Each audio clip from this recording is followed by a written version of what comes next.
Oğlumun parta yoldaşı. Amerikada zəncilərlə ağdərililərin eyni məktəbdə oxumalarına icazə verilmişdi. Mən bir ağdərili kimi bunu qəbul edə bilmirdim. Bir çoxları kimi mən də oğlumun qara dərili dostu olacağına, onlarla bir yerdə oynayacağına inanmırdım. Oğlum Billy 3-cü sinifə gedirdi. Bir həftə sonra o yanıma gəlib dedi: "Ana, bilirsən, parta yoldaşım zəncidir. Onun adı Rogerdir. O, sinifimizdə tək qara dərili uşaqdır." "Nə yaxşı. Onu sənin yanına müəllim qoydu, yoxsa özü oturdu?" deyə soruşdum. "Onu mən seçdim, ana. Çünki məktəb açılandan hər gün yerini dəyişdirirdilər." Billy'yə düz elədiyini dedim. Ana olandan bəri ürəyim çox yumşalmışdı. Amma yenə də qərar verdim ki, sabah gedib Billy'nin müəllimi ilə danışım. Billy'nin yerini dəyişdirim. Səhər oğlumla məktəbə getdik. Onu sinifə ötürdüm. Bu vaxt müəllimini gördüm. Müəllimin yanında qara dərili bir qadın var idi. Müəllim məni görən kimi sakitcə soruşdu: "Xanım, siz də oğlunuzun yerini dəyişdirməyə gəlmisiniz?" Müəllimin yanındakı qara dərili qadının Roger'in anası olduğunu başa düşdüm.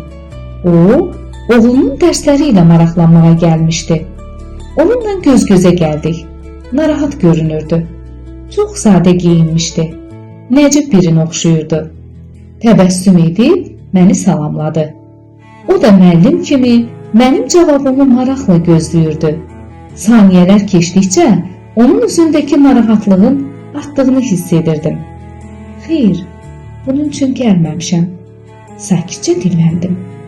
"Bunun üçün heç bir səbəbim yoxdur." Sonra əlimi Roger'in anasına uzatdım. İlk dəfə idi ki, bir zənci ilə görüşürdüm. "Siz deyəsən Roger'in anasısınız."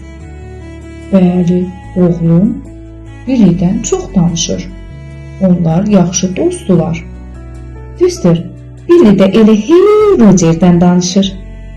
Müəllim ona Roger haqqında məlumat verdi. Hamı Roger'dən razı idi.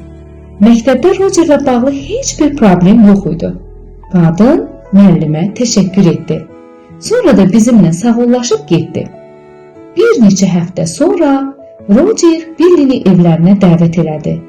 Ancaq mənim irqçiliyim təzədən tutdu. Hər dəfə müxtəlif bəhanələr gətirib onu Roger'ə qoymurdum. Ad günüm idi. Billy məktəbdən qayıdırdı. Əlində möhkəm bağlanmış bir karton qutu var idi. Qutunu açdım. İçindən 3 çiçək, fırça ilə ad günün mübarək yazılan bir kart və 10 sent pul çıxdı. Çox təəccübləndim. Billy təbəssümlə dedi: "Ana, bu pul Roger'in günorta yeməyinin pulu idi. Bugün ona sənin doğum günün olduğunu deyəndə pulu da, bu hədiyyəni də hazırlayıb sənə göndərdi. Çünki sinifdə övladının onunla oturmağına icazə verən tək valideyn sən idin."